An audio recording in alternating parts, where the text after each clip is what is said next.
Hi there, it's Kat here. Thanks for joining me on my food waste journey. For the past week, I've been travelling around northern Italy looking at what makes a best practice food waste collection. Because as you know, one of the biggest challenges when it comes to actually recycling food waste is getting people to separately sort it.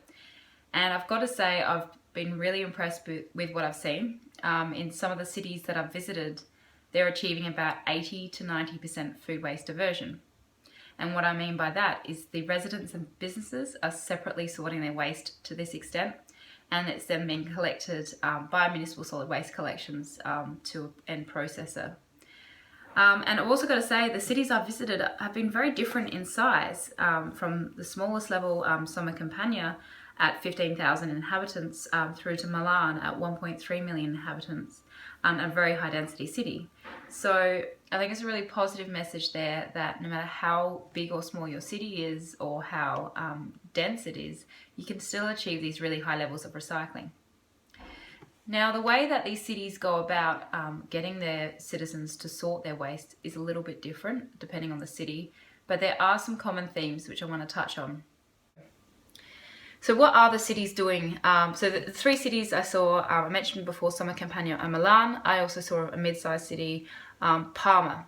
And there are some common things between them. The first one is the design of their curbside collection systems.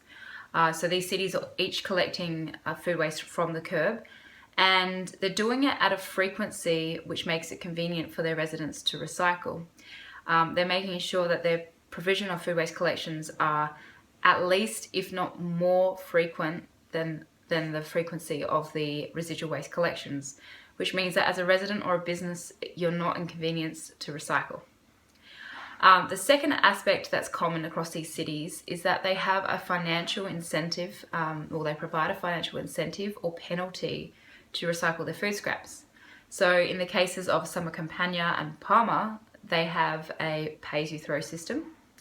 And so just for the residual waste, they charge residents and businesses every time they go to present that waste. And this has been really effective in driving down levels of residual waste and encouraging people to separately sort their food waste. Then a slightly different approach is Milan, again having this financial, actually a penalty to encourage people to recycle their food waste. So they issue a series of fines, and they take this pretty seriously.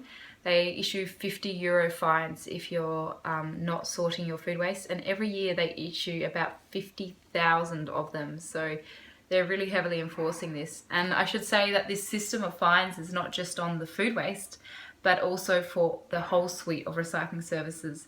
So as a resident or business, if you're not doing the right thing, if you're not sorting your food scraps, you receive one of these fines. And it also, the fines also look at the way you present your waste, such as what bag you've used to present your food scraps. So if you're not doing the right thing, you're using plastic instead of a compostable bag for your food scraps, then you could receive a fine too.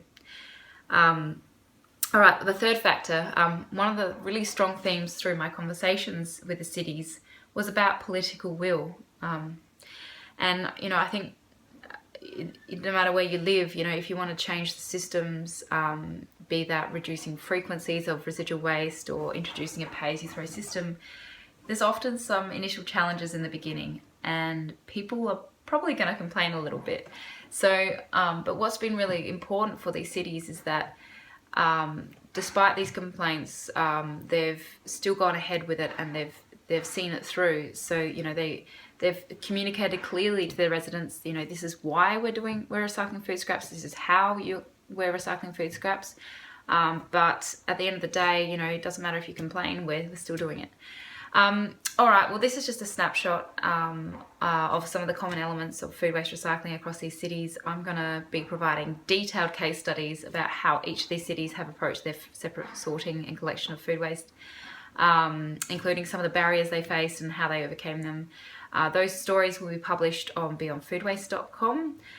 It might take me a few weeks to write them up because at the moment I'm busy travelling from city to city. But to make sure you don't miss out, perhaps sign up to the mailing list. There should be a link either above or below this video. And yeah, anyway, that's it from me for now. Thanks for listening and hope you have a good day.